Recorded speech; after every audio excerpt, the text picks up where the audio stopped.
우리가 계속해서 믿음의 조상 아브라함에 관한 기사를 살펴보고 있습니다. 성경에서 아브라함의 이야기를 기록한 목적은 아브라함이 얼마나 훌륭한 사람이었는가 하는 것을 보여주려고 하는 것이 아니죠.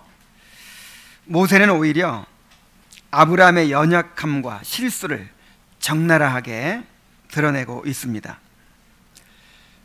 모세가 아브라함의 이야기를 기록한 것은 이 아브라함의 모습을 통해서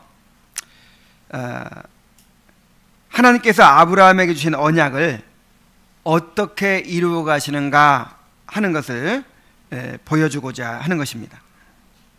우리와 똑같은 성정을 가진 아브라함을 어떻게 믿음의 조상으로 빚으시고 그를 향한 놀라운 계획을 이루셨는가 하는 것을 보여주려고 하는 것입니다. 그러므로 우리는 아브라함을 통해서 우리 자신의 모습을 보아야 합니다. 하나님께서 우리에게 이루어 주시는 위대한 일들을 바라보아야 합니다. 칼빈은 이렇게 이야기를 했습니다. 하나님께서 아브라함에게 행하신 것은 그가 우리에게도 동일한 것을 행하시리라고 우리를 확신시키기 위한 것이다 그랬어요. 본문을 통해서 연약한 우리를 이 험한 세상에서 보호하시며 우리에게 주신 언약을 이루어 가시는 신실하시고 전능하신 하나님을 바라보게 되기를 바랍니다. 본문에 보면 가나안 땅에 기근이 들었다고 했습니다. 아브라함은 가나안 땅에 와서 발붙일 만한 땅도 얻지 못하고 이리저리 장막을 옮겨다니며 그렇게 유랑하는 삶을 살았습니다. 그러나 그러한 가운데서도 하나님의 약속을 바라보고 믿음으로 살고자 했습니다. 가는 곳마다 제단을 쌓고 여호와의 이름을 부르며 견디어 냈습니다. 그런데 설상가상으로 가나안 땅에 극심한 기근이 들었습니다. 가나안 땅에는 제대로 된 강이 없어요. 하나 있죠. 요단강. 근데 요단강이라고 하면 한강 같은 그런 생각하면 안 돼요. 요단강이라고 해서 가봤더니 우리나라의 또랑물 수준이에요.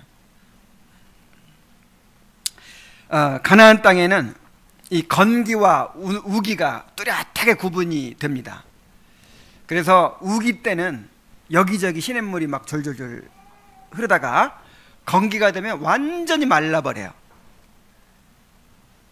그래서 우기 때 비가 내리지 않으면 이제 큰 기근이 될 수밖에 없는 것입니다. 하반절에 그 땅에 기근이 심하였음이라고 한 것을 보면 이 기근이 보통 당하는 기근이 아니라 극심한 기근이었다는 것을 알 수 있습니다. 그렇잖아도 지금 남방으로 계속 밀려나고 있는 상황에서 극심한 기근까지 닥쳤어요. 아브라함이 위기를 만난 것입니다. 약속의 땅에서 믿음으로 살아가는 아브라함에게도 이렇게 기근이 찾아왔습니다. 하나님은 이렇게 약속의 땅에서 믿음으로 살아가는 당신의 백성들에게도 기근을 허락하십니다. 아브라함도 기근을 만났고 이삭도 기근을 만났고 야곱도 기근을 만났어요. 그리고 이스라엘 백성들도 계속해서 기근을 만났습니다. 성경에서 기근은 하나님의 특별한 섭리의 방법으로 나타납니다.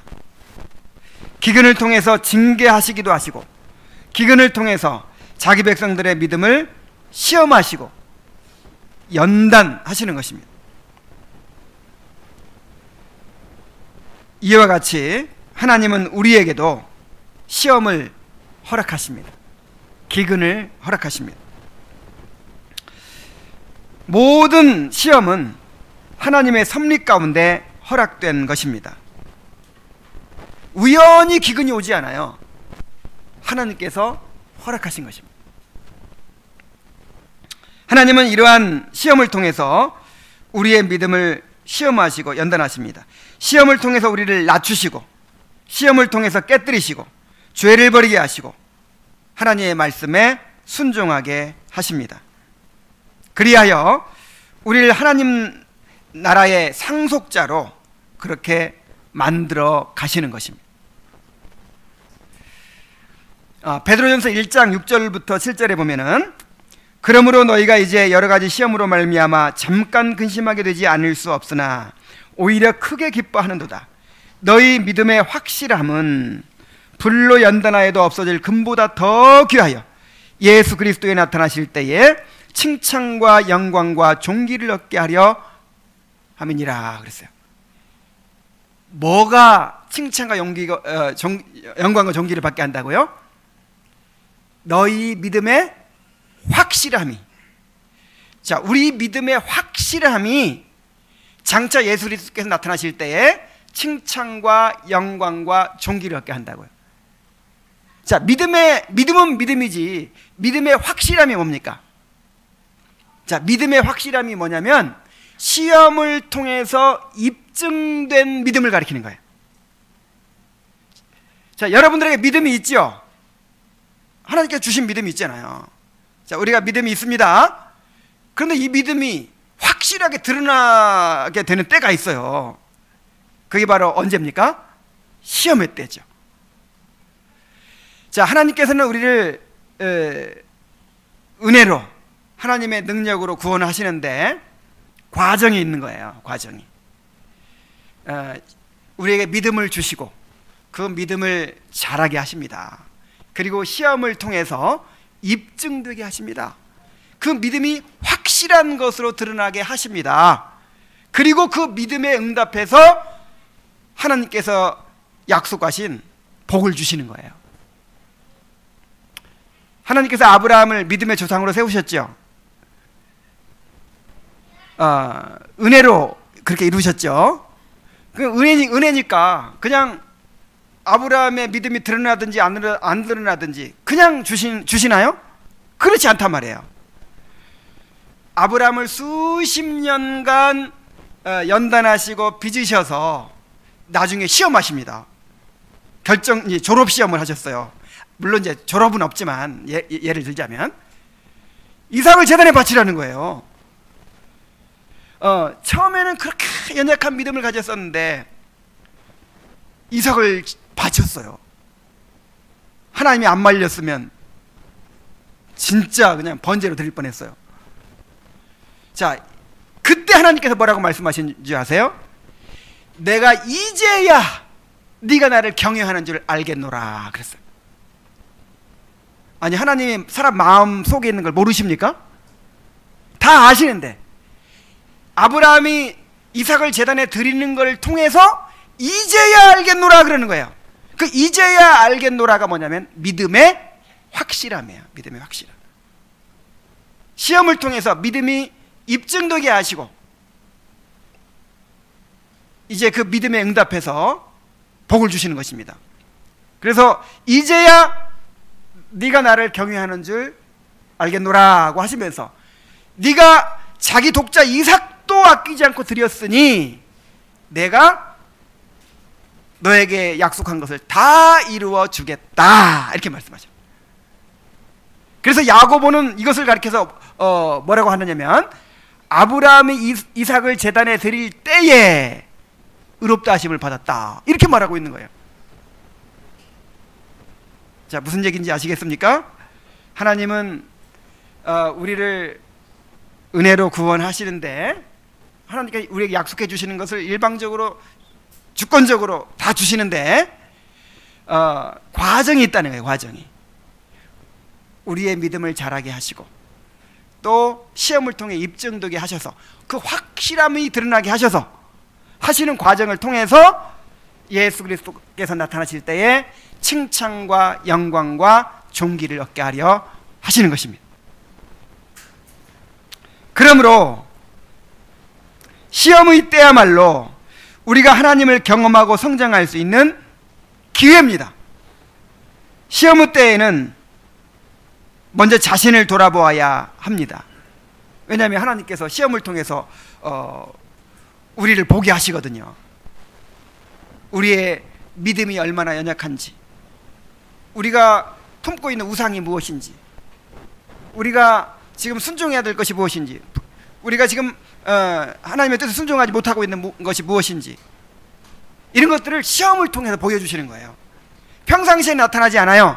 근데 어떤 시험이 왔을 때 내 믿음의 정도가 드러나는 거예요. 중간고사, 기말고사를 봐야 내가 지금 공부를 어느 정도 했는지를 알 수 있잖아요.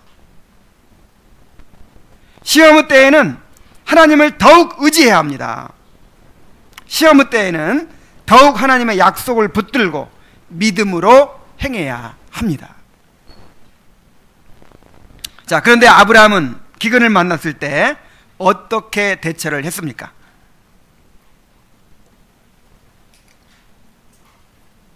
자, 여러분은 기근을 만날 때 어떻게 하시겠습니까?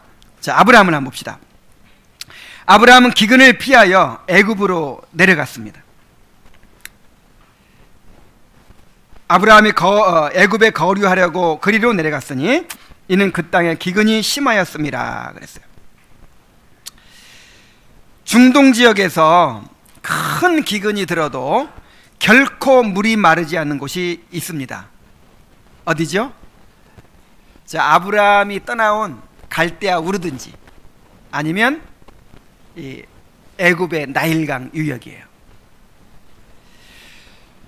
나일강은 세계에서 길이가 가장 긴 강이고 수량도 엄청나게 풍부한 강입니다. 6,671km나 된대요. 이 나일강은요 1년에 한 번씩 크게 범람을 합니다. 홍수가 나는 거죠. 근데 그 홍수를 축복으로 여겨요. 왜 그러냐면 저 멀리 에티오피아 고원에서부터 실어온 그 기름진 흙을 이 강이 범람하면서 나일강 유역에다가 다 옮겨다 주는 거예요. 그래서 홍수가 한번 나고 나면요 그렇게 비옥한 이제 땅이 되는 거예요. 그래서 예로부터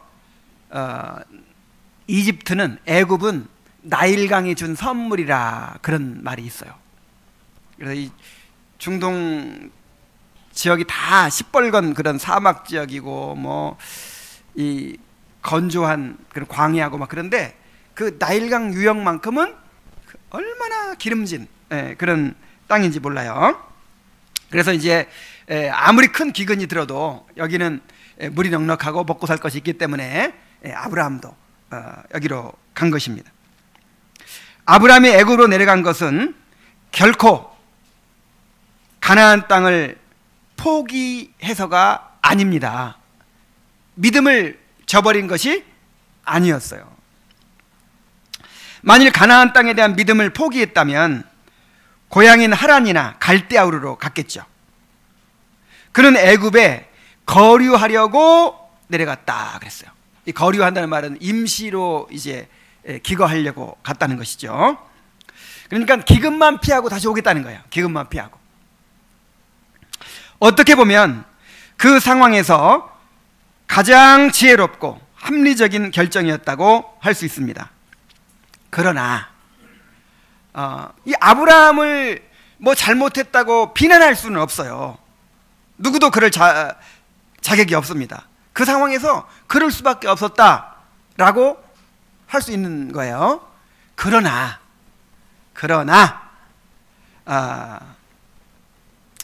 아브라함이 하나님께 묻고 믿음으로 하나님의 뜻을 따라 행한 것은 아니었어요. 자, 이것은 애굽에 내려가서 취했던 아브라함의 믿음 없는 태도들을 보아서 알 수 있습니다. 또한 나중에 하나님이 똑같이 흉년을 만난 이삭에게 주신 말씀을 통해서도 알 수 있습니다. 자, 여기를 접어두시고 26장을 한번 가봅시다. 26장.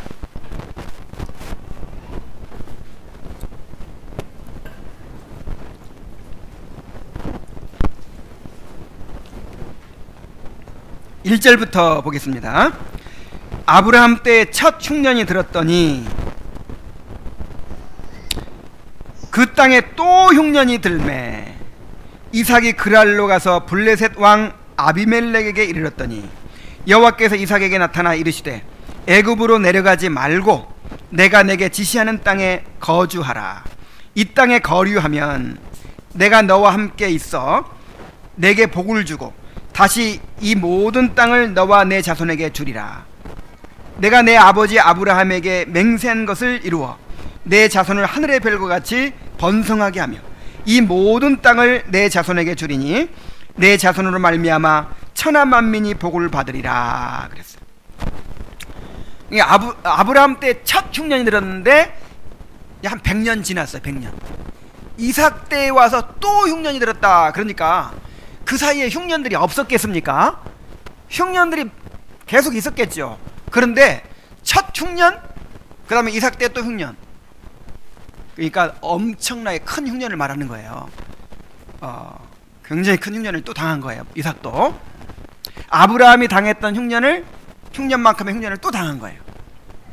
그래서 이제 이삭도 살 길을 찾아서 이제 가고 있는 거예요. 어디로 갔다고요? 그랄 땅. 그랄 땅은 애굽으로 가는 길목이에요. 이제 그 가나안 땅 끄트머리에서 애굽으로 가는 길목에 이제 블레셋이 있는데 그 블레셋 초입이에요. 자, 여기서 이제 좀 더 어려워지면 어디로 갈까요? 애굽으로 가는 거죠. 그때 하나님께서 이삭에게 나타나셔서 말씀하십니다. 애굽으로 내려가지 말고 내가 내게 지시하는 땅에 거주하라. 그 지시하는 땅이 어디겠어요? 가나안 땅이에요. 지시하는 땅에 거주하라. 내가 이 모든 땅을 너에게 주리라. 그 땅이 어디예요? 가나안 땅이에요. 비록 기근이 들고 어려운 상황에 있지만은 그러나 인내하고 이 가나안 땅을 떠나지 말라는 거예요. 왜 하나님이 이삭에게 애굽에 내려가지 말라고 하셨겠습니까?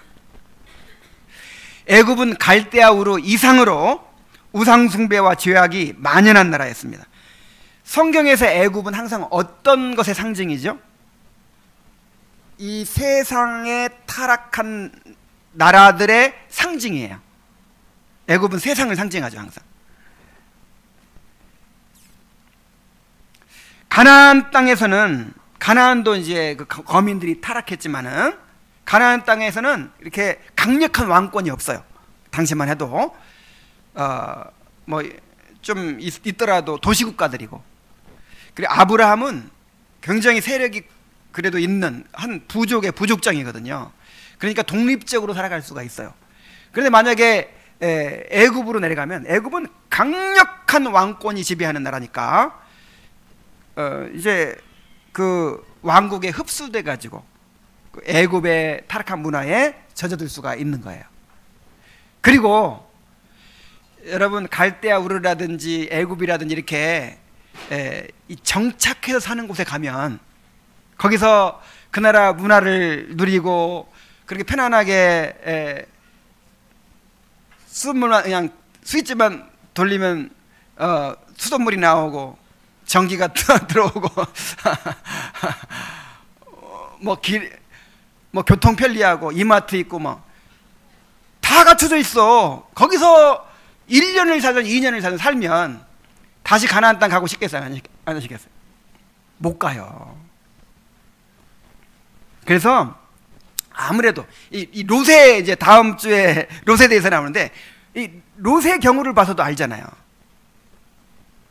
그래서 하나님께서 애굽으로 내려가지 말라고 하신 것입니다. 자, 아브라함의 선례가 있기 때문에 이삭에게 애굽으로 내려가지 말라고 지금 말씀하시는 거예요. 나중에 이제 또 이삭 때는 이삭이 아니라 야곱의 때는 또 경우가 달라요. 야곱은 이제 하나님의 계획이 있는 거잖아요. 요셉을 미리 보내서 그 나라의 총리로 만들어 놓고 이제 그 이스라엘 백성들이 애굽에서 큰 민족으로 불어나도록 그렇게 이제 하는 계획이 있었잖아요. 그래서 그때는 내려가라고 말씀을 주셨습니다. 두려워하지 말고 요셉을 따라 내려가라. 그러나 이때는 아닌 거예요. 이때는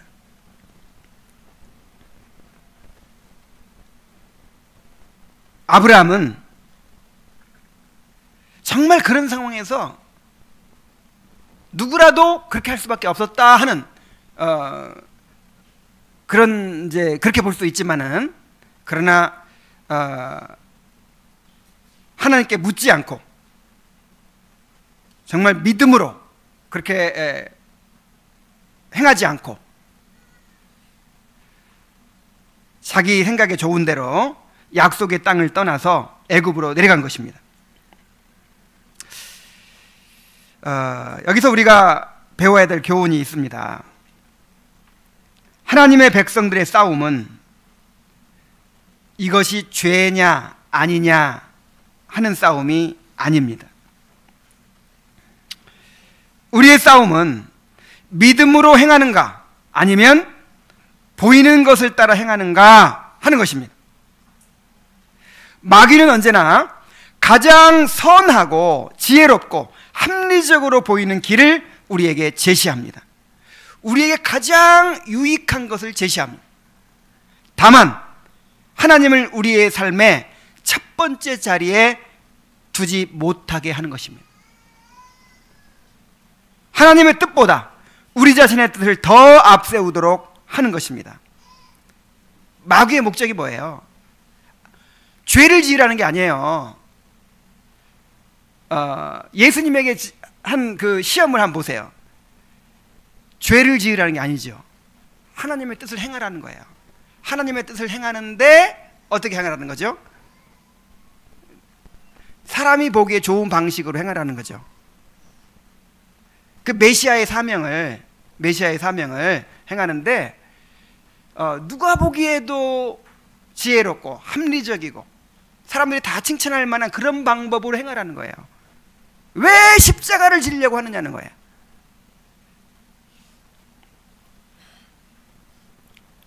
예수님을 믿어도 다들 참 이렇게 칭찬할 만하게, 인정할 만하게, 다들 그렇게 타당하다고 여겨질 만하게, 아니 그렇게 믿으면 되지. 도대체 예수를 믿어도 왜 그렇게 별나게 믿어? 꼭 그렇게 해야만 예수를 믿는 거예요? 마귀의 목적은 뭐냐면 우리가 하나님의 백성들이 가야 하는 좁은 길에서 벗어나도록 하는 것입니다.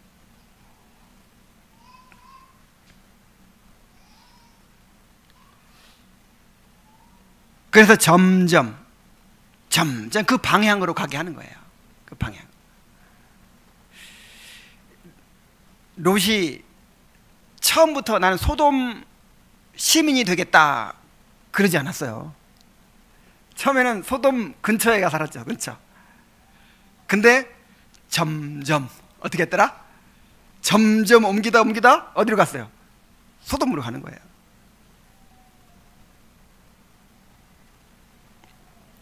아브라함은 애굽에 내려감으로써 이제 더 큰 실수를 범하게 됩니다. 11절부터 13절까지 봅니다. 그가 애굽에 가까이 이르렀을 때에 그의 아내 사레에게 말하되 내가 알기에 그대는 아리따운 여인이라 애굽 사람이 그대를 볼 때에 이르기를 이는 그의 아내라 하여 나는 죽이고 그대는 살리리니 원하건대 그대는 나의 누이라 하라. 그러면 내가 그대로 말미암아 안전하고 내 목숨이 그대로 말미암아 보존되리라 하니라. 자, 아브라함이 애굽에 내려가서 자기 아내를 누이라고 속였죠. 자, 아브라함의 아내 사레가 무척 아름다웠던 것 같아요. 아주 절세 미인이었던 것 같아요. 당시 사레의 나이가 아브라함이 몇 살 때 하란을 떠났죠? 75세. 그러니까 사레가 10살 밑 아래거든요. 그러니까 아무리 적게 잡아도 65세 이상이에요. 65세는 할머니인데. 그런데 아브라함이 175세까지 살았고 사레가 127세까지 살았어요. 이 수명을 생각하면 요즘 우리 나이로 한 40세 정도 됐을 것이다, 이렇게 볼 수 있어요. 40세.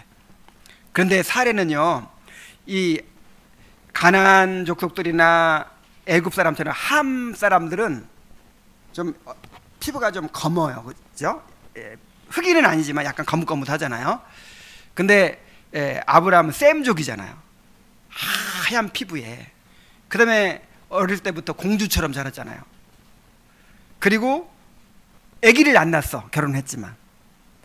그 아기를 낳고 이렇게 키우다 보면요, 이 몸매까지 틀어진대요. 얼굴 모양까지 달라진다고 해요. 근데 아기도 안 낳고, 그랬으니까 비교적 젊음을 유지했겠죠. 그래서 굉장히 이렇게 아름다웠던 것 같아요. 근데 아내가 너무 예쁜 것이 아브라함에게는 걱정이었어요. 그래서 어디 가서 만약에 이 아내를 탐내 가지고 나를 죽이고 아내를 빼앗아가면 어떡하나. 왜냐하면 당시에는 그런 일들이 얼마든지 있었으니까. 이게 이제 두려움이었어요. 그래서 아내가 너무 이뻐도 안 돼요. 근데 이제 더군다나 애굽에 내려가잖아요. 애굽에는 강력한 왕이 지배하고 있어요. 어떤 제국의 왕인 거예요. 그런데 이제 이 아브라함의 아내를 빼앗으려고 아브라함을 죽이게 될 그런 위험이 있는 것이죠. 그래서 이렇게 이제 사라에게 이야기를 합니다. 부탁을 합니다.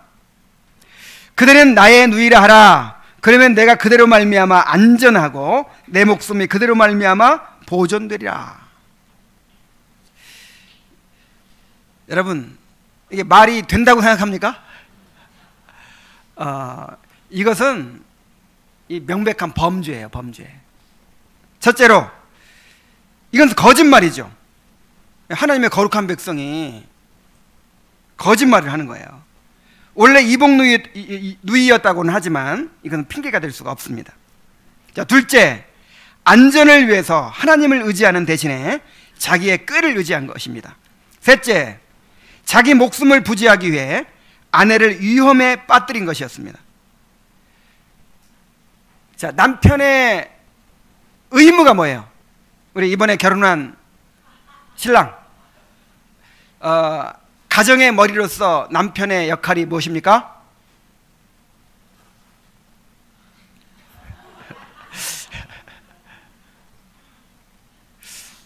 이 잘못하면 아내를 누이라고 속이게 생겼네.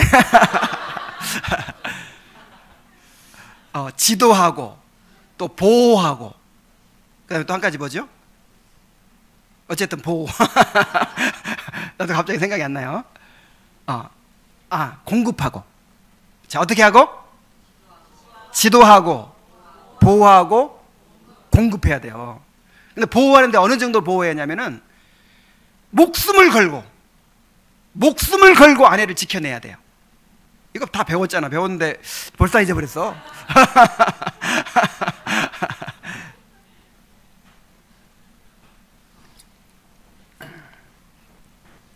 자, 남편이라면 어디 가서든 내 아내라고 밝히고 목숨을 걸고 아내를 보호해야 되잖아요.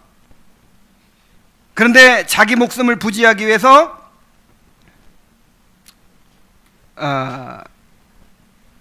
아내를 누이라고 속이는 거예요. 자기 목숨을 부지하기 위해서 아내를 오히려 위험에 빠뜨리는 것입니다. 그렇게 아름다운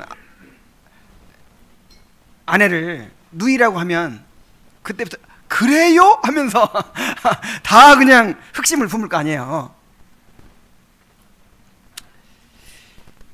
넷째는 무엇보다 하나님의 약속을 노골적으로 불신한 것입니다. 하나님이 뭐라고 약속하셨어요? 내가 너로 큰 민족을 이루게 하겠다 그랬죠. 또 너를 축복하는 자에게 내가 복을 내리고 너를 저주하는 자에게 내가 저주하겠다, 지켜주겠다는 거잖아요. 근데 그 약속을 불신한 거예요. 아니, 아브라함이 죽으면 그 약속이 이루어져요, 안 이루어져요? 안 이루어지잖아요. 그러니까 아브라함은 어디 가서든지 살려주는 거예요, 하나님이. 근데 죽을까봐 아내를 누이라고 속이는 거예요.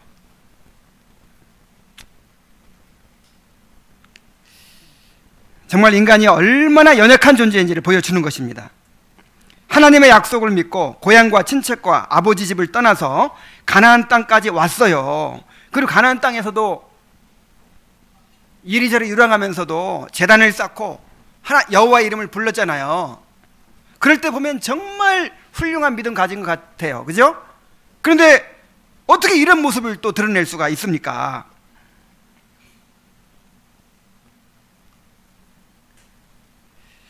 여러분, 그래서 여기서 우리가 깨달아야 돼요. 아브라함이 고향과 친척과 아버지의 집을 떠나 갈 바를 알지 못하고 떠난 거, 믿음으로 떠났죠. 근데 그 믿음이 누가 주신 믿음이었습니까?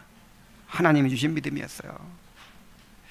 그러니까 아브라함이 그렇게 믿음을 지키고 살았던 게 아브라함에게서 나온 거예요, 하나님의 은혜예요? 하나님의 은혜예요. 이걸 잘 알아야 돼요. 원래 아브라함이 가지고 있던 게 아니라 이 말이에요. 은혜. 우리가 이만큼이라도 지금 큰 죄에 빠지지 않고 살고 있는 거, 우리한테 나온 거예요, 하나님의 은혜예요? 하나님의 은혜예요. 우리가 하나님을 섬기고 예배하고 그렇게 살아올 수 있었던 거, 우리한테서 나온 거예요, 하나님의 은혜예요? 은혜예요. 그래서 누구라도 하나님의 은혜를 잃어버리면 순식간에 이렇게 돼요. 순식간에. 이렇게 말씀을 전하고 사람들을 가르치는 목사라도요, 하나님의 은혜를 잃어버리잖아요. 하루아침에 전혀 믿음 없는 사람처럼 그렇게 행할 수 있는 거예요.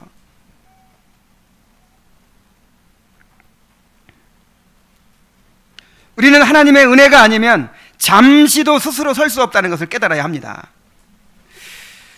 요즘에 그 시편 119편을 우리가 함께 살펴보면서 깨닫는 것이 무엇입니까?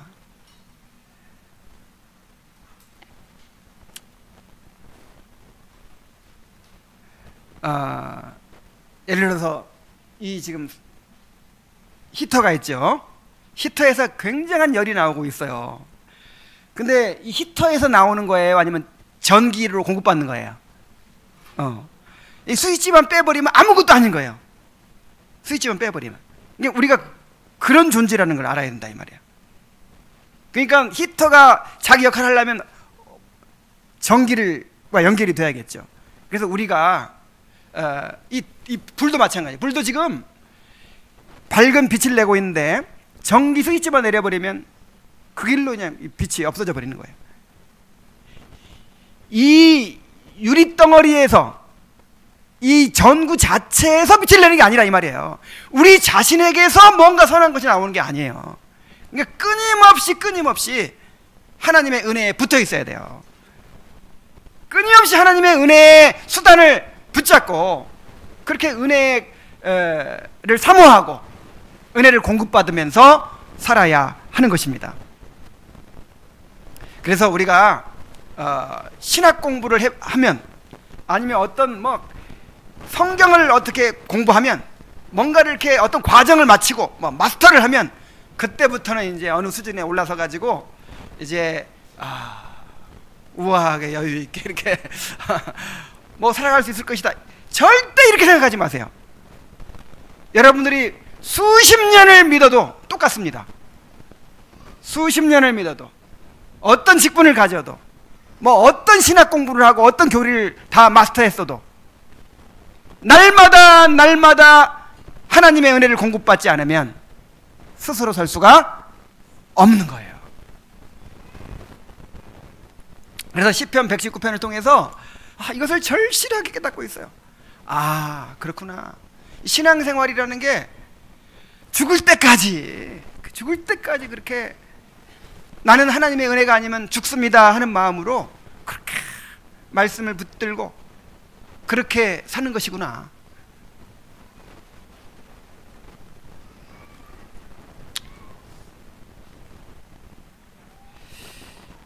시편 기자의 그런 마음을 여러분들이 다 갖게 되시길 바랍니다. 자, 아브라함이 어쩌다가 이렇게까지 되었을까요? 물론 이제 하나님의 은혜를 잃어버려서 그런 것이긴 한데, 자, 어떻게 하다가 그 은혜를 잃어버리게 되었을까요? 만일 하나님의 명령에 따라서 애굽에 내려왔다면 이렇게까지 되지 않았을 것입니다. 하나님께서 먼저 가라고 하셨든지, 아브라함아 너 애굽에 내려가라, 네가 어디로 가든지 너를 지켜주겠다, 이렇게 딱 하셨다든지, 아니면 아브라함이 기도 가운데 응답을 받았다든지, 내가 지금 애굽으로 내려가는 것은 이거 하나님의 뜻이야, 하나님 나와 함께하고 계신다, 이런 이제 확신이 있었다면 이렇게 두려워하지 않았을 거예요. 그런데 하나님께 묻지 않고 하나님의 뜻에 대한 확신이 없이 인간적인 뜻에 따라 행하다 보니까 하나님이 나를 지켜주실 것이라는 확신과 담대함을 가질 수가 없는 거예요. 그래서 이렇게 인간적인 꾀를 동원해서 자기를 지키려고 하는 것입니다.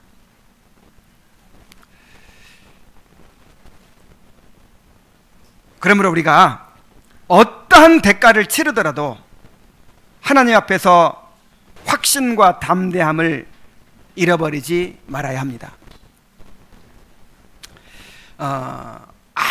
아무리 어려운 상황에 있더라도요, 아무리 어려운 상황에 있더라도, 갑자기 어떤 불의의 재앙을 만나더라도 내가 하나님의 뜻 안에 있고 하나님께서 나와 함께하고 계신다라고 하는 믿음만 있다면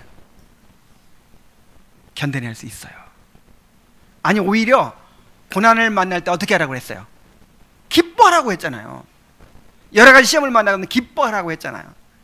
근데 실제로 그 고난 자체는 괴로운 것이지만은 정말 하나님의 뜻 안에서 고난 받을 때 기쁨이 있습니다. 정말 하나님 앞에서 간구하고 은혜를 구하면서 누리는 그리스도의 환란이 넘친 것 같이 그리스도의 그 넘치는 위로가 있어요. 그래서 여러분도 경험하셨겠지만 지나온 세월 가운데 가장 주님의 위로를 크게 경험했던 때가 언제예요? 주님의 사랑을 가장 크게 경험했던 때가 언제입니까? 고난의 때잖아요. 고난의 때. 그래서 정말 내가 주님의 뜻 안에 있다, 주님이 나와 함께하고 계신다, 그러면 천인이 내 곁에서 엎드러지고 만인이 내 옆에 엎드러질지라도 내가 너를 지켜주겠다라는 그 약속이 믿어지는 거예요. 여호와는 내 편이시니 내 편이시라, 내게 두려움이 없나니 사람이 내게 어찌할꼬 하는 이런 확신과 담대함이 있는 거예요. 그런데 반대로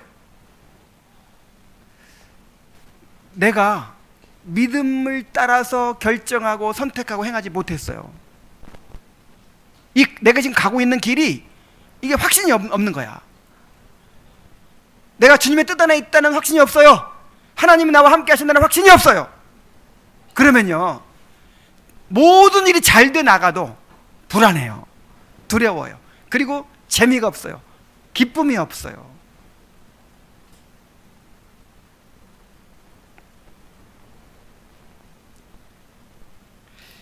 그래서 우리가 어떤 문제를 만났을 때 가장 큰 어려움은 문제 그 자체보다 하나님의 임재에 대한 확신을 잃어버리는 것입니다. 이게 더 가장 큰 괴로움이야, 이것이. 그러므로 어려움을 당할 때 우리가 가장 먼저 해야 될 일이 뭐냐면 하나님과의 관계를 회복해야 돼요. 회개하고 하나님과의 관계를 회복하고 우리 마음에 확신과 담대함을 회복해야 하는 것입니다. 자, 아브라함은 믿음을 잃어버리고 두려움에 빠졌죠. 두려움에 빠지니까 인간적인 꾀로 자기를 보호하려고 그렇게 했습니다.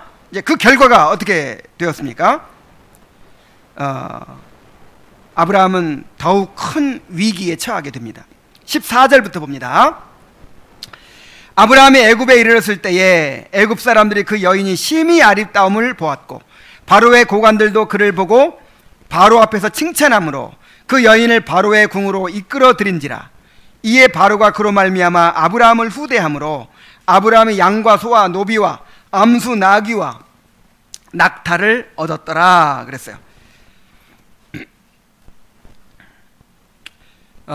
여기서 우리가 이제 이해해야 될 것은 그 아브라함이 일개 가족이 아니라고 그랬죠. 그 큰 나라에 몇 사람 들락달락 하는 게 누가 알겠어요. 근데 바로 왕이 인식할 만큼 되는 것은 아브라함이 그냥 일개 개인 가족이 아니라는 거예요.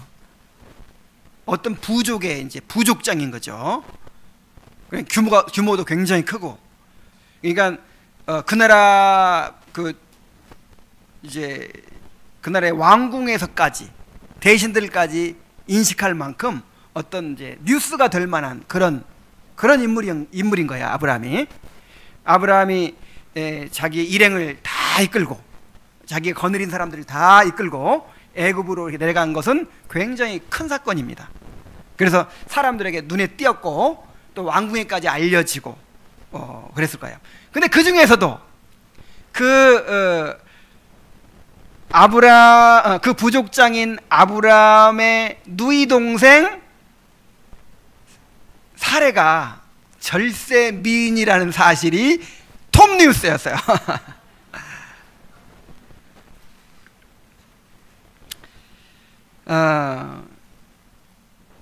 애굽에서는 눈을 씻고 찾아도 발견하기 어려운 그렇게 아름다운 미인이 왔는데 더군다나 미혼이야. 아직도 신랑감을 만나지 못했어요.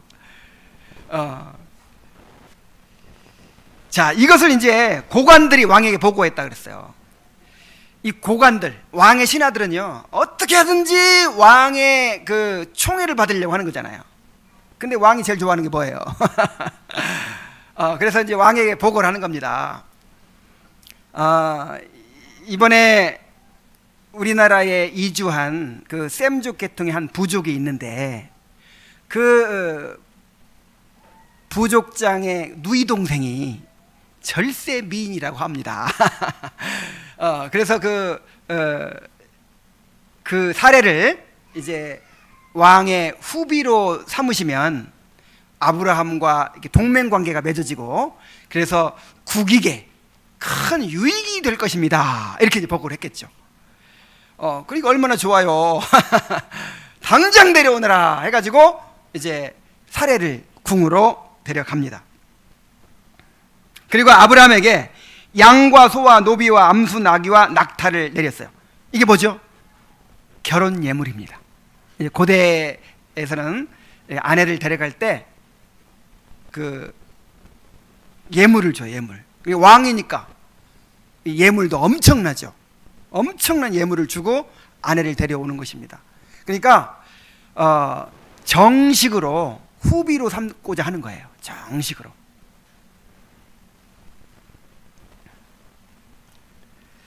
자, 아브라함은 이때라도 사실은 사레가 제 아내입니다 라고 말했어야죠. 그 선물을 받으면 안 되는 거죠. 그런데 아무 말도 못하고 아내를 그냥 보낸 거예요. 아내를. 그날 밤, 자, 그날 밤 아브라함과 사레가 어떤 마음으로 보냈는가를 한번 생각해 보세요. 아브라함은 사랑하는 아내를 보냈죠. 이제 이 아내가 내 아내가 이제 바로 왕의 후비가 되는 것입니다. 남의 남자의 품에 안기는 것입니다. 더구나 남편으로서 목숨을 걸고서라도 아내를 지켜줘야 하는데 비겁하게 자기 목숨을 부지하기 위해서 아내를 팔아먹은 꼴이 됐어요. 원래 그런 의도는 아니었지만 결과는 그렇게 된 거예요. 나 살기 위해서 아내를 팔아먹은 거예요. 많은 재물을 얻었잖아요. 그런데 아브라함에게 가장 큰 괴로움은 자신이 인생을 걸었던 꿈이 하루아침에 물거품이 되어버릴 상황에 놓이게 된 것입니다. 하나님께서 아브라함에게 내 몸에서 난 씨를 통해서 큰 민족을 이루어 주겠다라고 하셨을 때에는 나중에 보면 알지만 너와 사레 사이에 낳은 자녀를 통해서 그렇게 이루어 주겠다는 것이거든요. 사실 이 아브라함과 사레 사이에 아이가 없었던 것이 누구 문제였어요? 아브라함 문제였어요? 사레 문제였어요? 사레 문제였죠. 아브라함은 이 생물학적으로 아무런 문제가 없었어요. 하갈을 취해서 자식을 낳았잖아요. 그러니까 하나님께서 일부러 태문이 닫힌 한 가정을 택해서 하나님의 능력으로 믿음의 조상으로 만들어 주려고 하셨을 때는 그 태문이 닫힌 사라와 아브라함과 사레 사이에 후손을 주려고 하신 것이었거든요.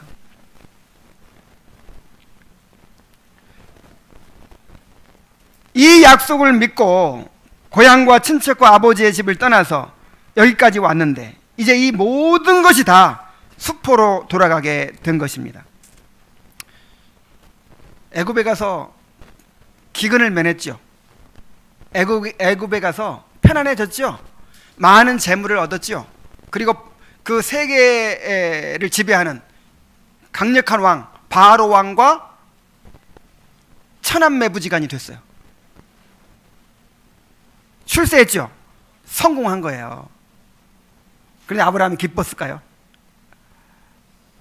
아브라함이 아내 뺏기고 믿음 잃어버리고 하나님의 약속을 잃어버리고 아브라함이 기뻤을까요? 자, 바로의 궁에 사로잡혀간 게 아니죠. 바로 궁에서 모셔간 사례는 어땠을까요? 사례. 이제 당장 뭐 첫날 밤을 갖고 그런 건 아니에요. 정식으로 아내로 삼는 거니까 이제 준비를 시키는 거예요. 왕을 위해서 준비하는 이제 기간을 거쳤을 텐데, 사례가 그날 밤 얼마나 두려웠을까요? 얼마나 남편이 원망스럽고 얼마나 자기의 신세가 한탄스럽고 그랬을까요? 아마도 이날 밤이 아브라함의 일생에서 가장 괴로운 순간이었을 것입니다. 아브라함의 경험은 우리가 인생의 기근을 만날 때 어떻게 행해야 할지를 보여줍니다. 우리가 어떤 일을 만나든지 믿음을 잃고 인간적인 판단을 따라서 행해서는 안 됩니다.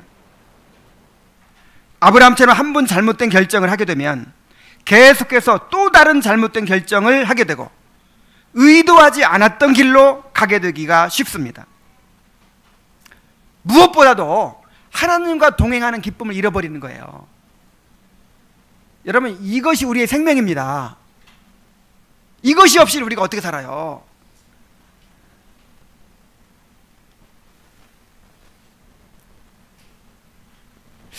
우리가 가만히 생각해 보면요, 우리를 힘들게 하는 문제들은요 다 우리가 자초한 일들이 많아요. 믿음으로 행하지 못하고 욕심을 따라서 어떤 결정을 하고 사람들의 이목을 따라서 어떤 일을 선택하고,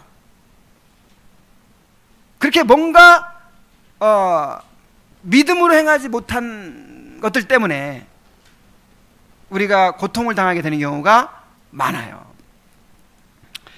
잠언 19장 3절에 보면은 사람이 미련함으로 자기 길을 굽게 하고 마음으로 여호와를 원망하느니라 그랬어요. 자기 길을 굽게 하는 것이 누구예요? 자기 자신이에요. 자기 자신.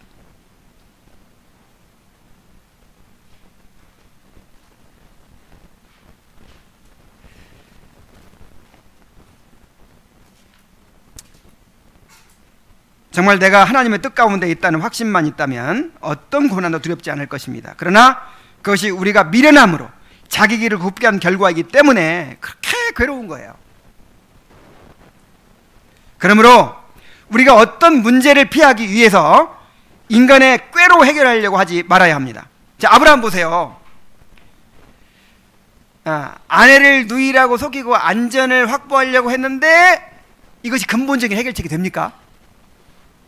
결국 아내를 빼앗기는 더 큰 불행을 맞이하게 되지 않았습니까? 안전하고 쉬운 길을 가려고 믿음을 타협하느니 차라리 당당하게 믿음으로 행하고 고난을 받아야 합니다. 참된 안전은 위험이 없는 곳에 있지 않고 주님이 함께 하시는 곳에 있습니다.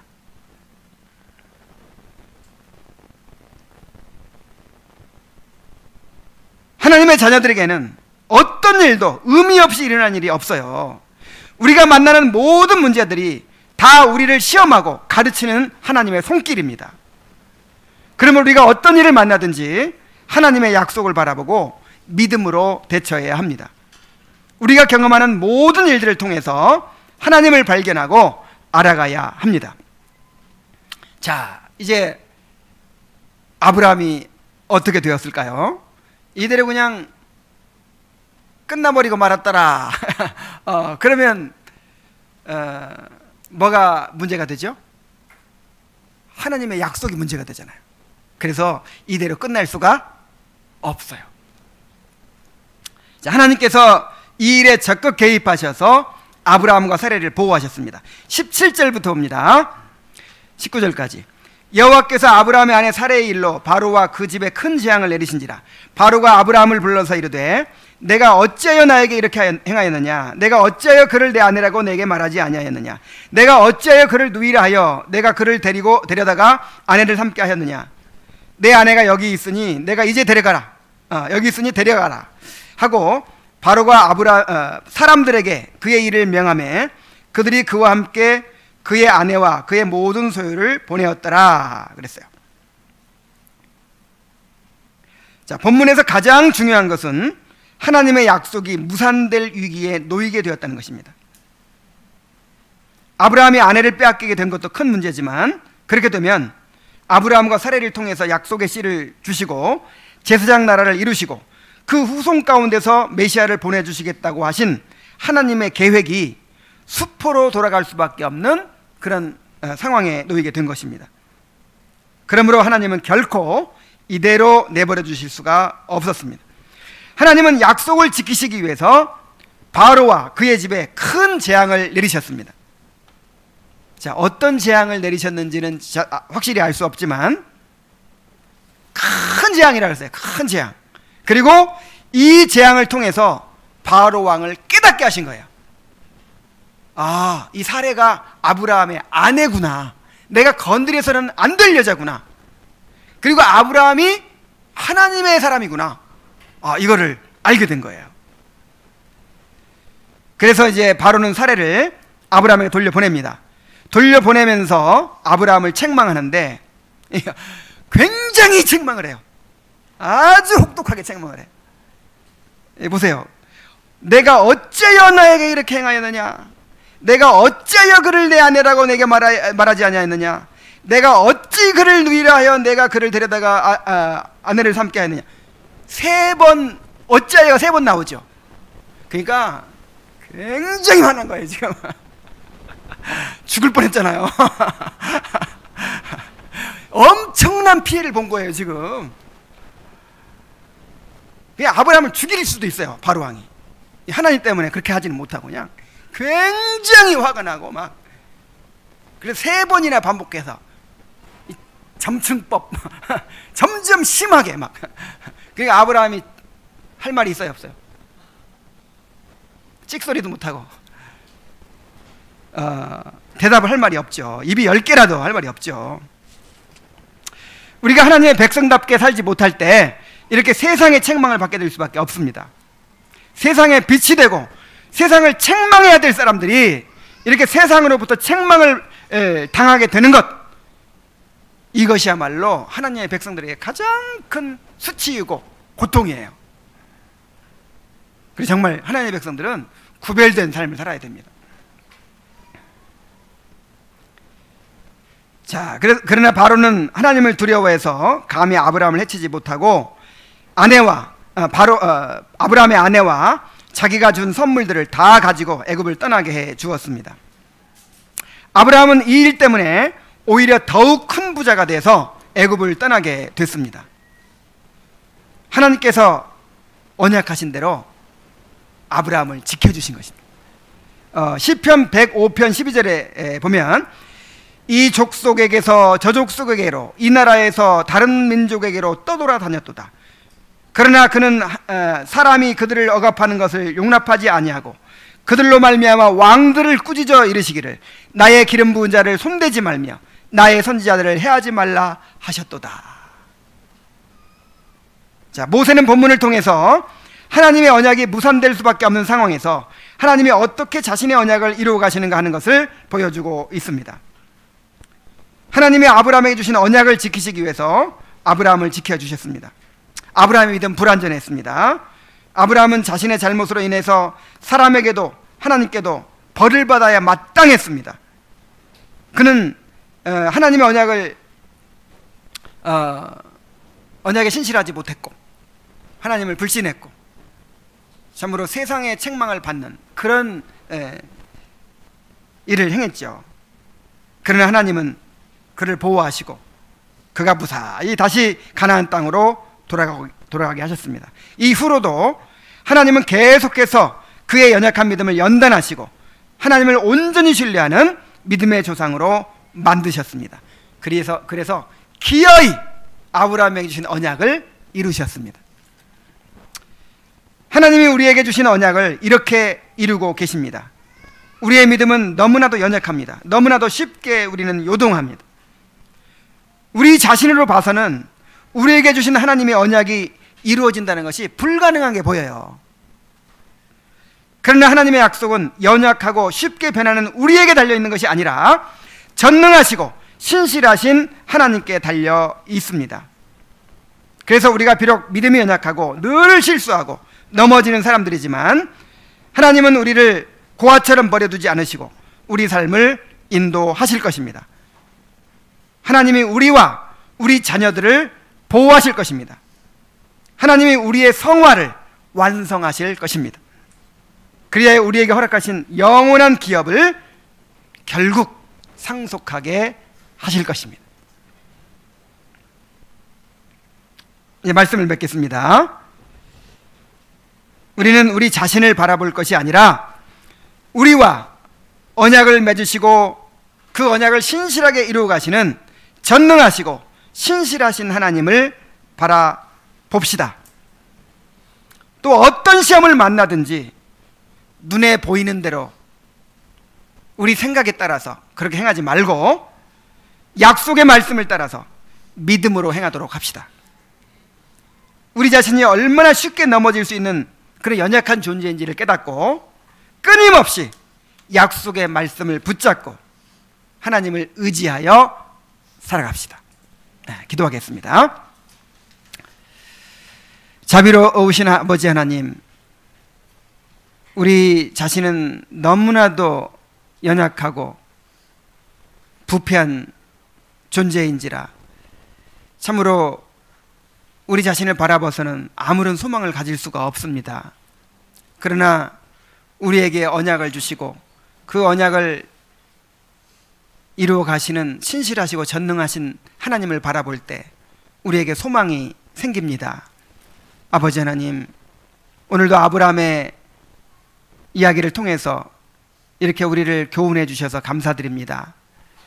우리가 아브라함처럼 기근을 만날 때 참으로 더욱 하나님을 붙들게 하여 주옵소서.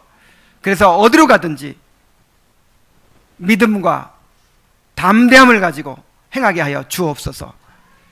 참으로 인간의 꾀를 따라서 자기를 보호하고 이익을 얻으려고 하지 않게 하여 주옵소서. 하나님의 백성답게 믿음으로 살아가게 하여 주시옵소서. 아버지 하나님, 우리를 인도하여 주시옵소서.